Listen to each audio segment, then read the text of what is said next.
अब टीएमसी में बगावत की आग नगर पालिका तक फैल गई है। उत्तर दमदम नगर पालिका के 35 पार्षदों में से 21 ने इस्तीफा दिया है, जिनमें अध्यक्ष विधान विश्वास भी शामिल है। इधर ममता बनर्जी के सबसे करीबी नेता फिरहाद हकीम ने ऋतुव्रतो से मुलाकात की है।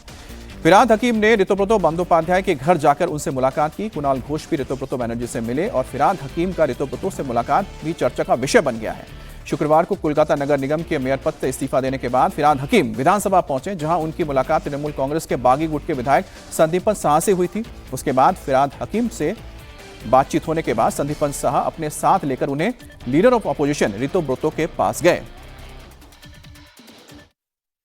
मेरे साथ फिरहाद हकीम का पर्सनल रिलेशन बहुत पुराना। मैं जिस साल हायर सेकेंडरी एग्जामिनेशन दिया, उस साल से ही कॉलेज का फर्स्ट ईयर 1998, तब से ही फिरहाद हकीम के साथ मेरा जान पहचान है और लंबा रिलेशन है। तो फिरहाद हकीम जो कलकत्ता का मेयर हुआ करते थे, स्टेट गवर्नमेंट में इंपॉर्टेंट मिनिस्टर हुआ करते थे, एमएलए है, फिरहाद हकीम आए थे तो लंबा समय बबीता से बात हुआ। तो क्या बातचीत हुआ अभी मैं आपको बोलूंगा नहीं, मगर बहुत लंबा समय हम लोग थे, बात हुआ। देखते जाइए। पार्टी तो यही होना था, यही हुआ है, यही होने वाले हैं। ये पार्टी सभी जानते थे पावर में जिस दिन नहीं रहेगी उसी दिन टूट जाएगी। तो टूट गया, टूटेगा।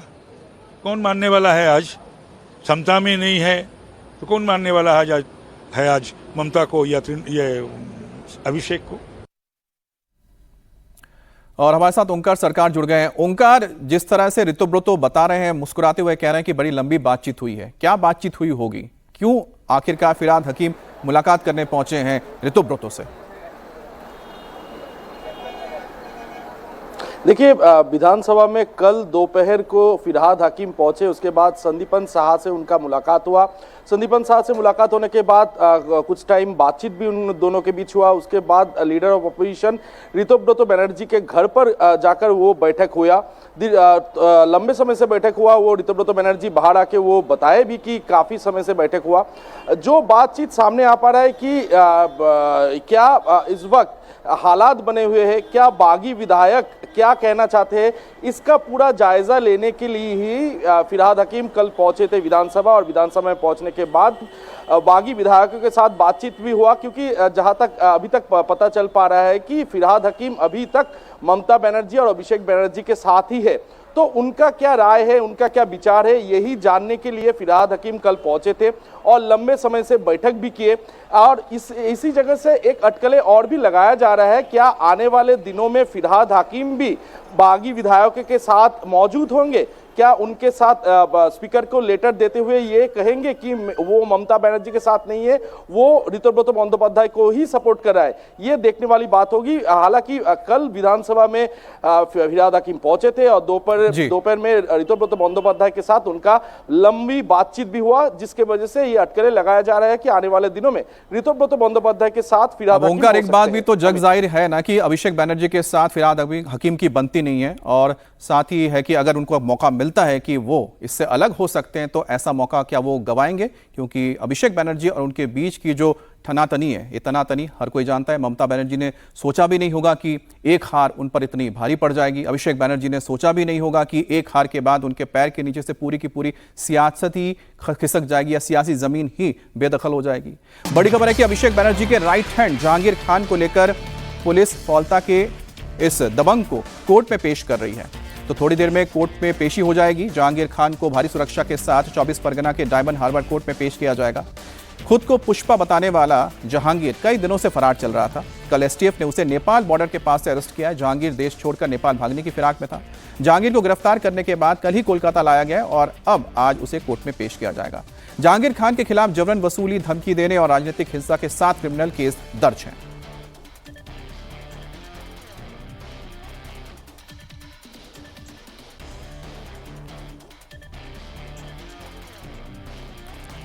जहांगीर खान अभिषेक के डायमंड हार्बर मॉडल का स्ट्रॉन्ग मैन था।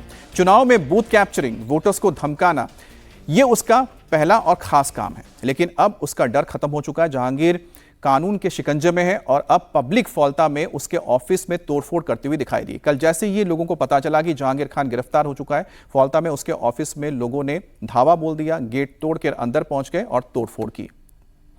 हमारे साथ ओंकार जुड़ गए। ओंकार, अगर जहांगीर जैसा कि वो गिरफ्त में आ चुका है और वो जब जेल जाएगा तो ये कितना बड़ा झटका है अभिषेक बैनर्जी के लिए, उनकी सियासत के लिए?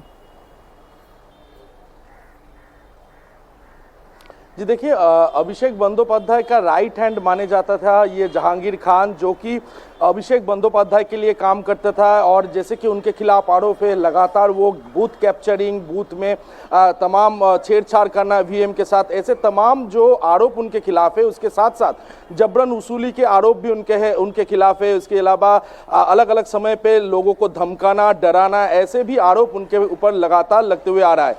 तो जैसे कि रीपोलिंग के दिन से पहले ही वो फरार था। कल उन्हें नेपाल बॉर्डर से गिरफ्तार कर लिया गया और आज उन्हें कोर्ट में पेश भी किया गया है और कुछ ही देर में उन्हें उनका जो केस है वो केस भी सुनवाई शुरू होगा। तो इस जगह से जो डायमंड हार्बर मॉडल अभिषेक बंदोपाध्याय बताते थे उसको काफी ज्यादा झटका लगा है, क्योंकि इस जगह के राइट हैंड माने जाने वाले जहांगीर खान, जो कि तृणमूल कांग्रेस के अभिषेक बंदोपाध्याय जो कि सेकंड इन कमांड है, उनके राइट हैंड है। तो कहीं ना कहीं ये जो डायमंड हार्बर, जैसे कि 7 लाख से अधिक वोटों से अभिषेक बंदोपाध्याय इस जगह से जीते हुए थे, तो ये काफी तृणमूल कांग्रेस को झटका लगा है। और जैसे कि इस बार साउथ 24 परगना में भी अच्छा रिजल्ट तृणमूल कांग्रेस की तरफ से नहीं हुआ है, तो ये कहीं ना कहीं तृणमूल कांग्रेस के लिए एक बड़ा झटका है। और काफी दिनों से वो फरार चल रहे थे। बंगाल एसटीएफ और बंगाल पुलिस के जो टीम है वो टीम कल उन्हें गिरफ्तार कर लिया है। जाहिर सी बात है कि बड़ा झटका है। पहले शौकत मोल्ला जो अभिषेक बैनर्जी के बहुत करीबी हैं वो गिरफ्तार हो गए और अब जाके जहांगीर खान भी गिरफ्तार हो गया। तो इस तरह से कह सकते हैं कि दक्षिण 24 परगना में अभिषेक बैनर्जी का जो डायमंड हार्बर मॉडल था उसके जो 2 स्तंभ थे उसको पुलिस ने पकड़ लिया है, ढा दिया है।